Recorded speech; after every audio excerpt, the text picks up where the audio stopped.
var mı?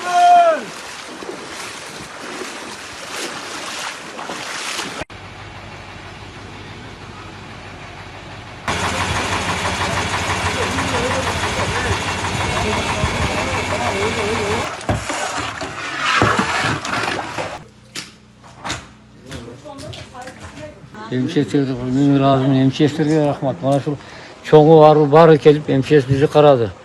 Şu yerden bizde evakuasyon yapıp gitti.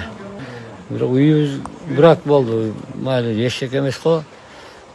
Ben maşinemde jattı şöyle bari kaldı.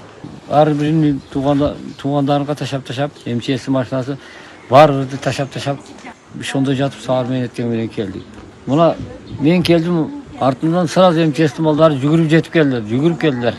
Onlar tazalao işlerini başladı. Ben razımın. Tazalao atatlar. Kirip bolmaydı ele uyga.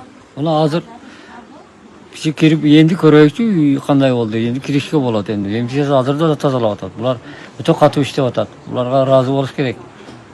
Bular bolbosa kim emen oldu bardı layının içinde kalıp ketetilek. Bir de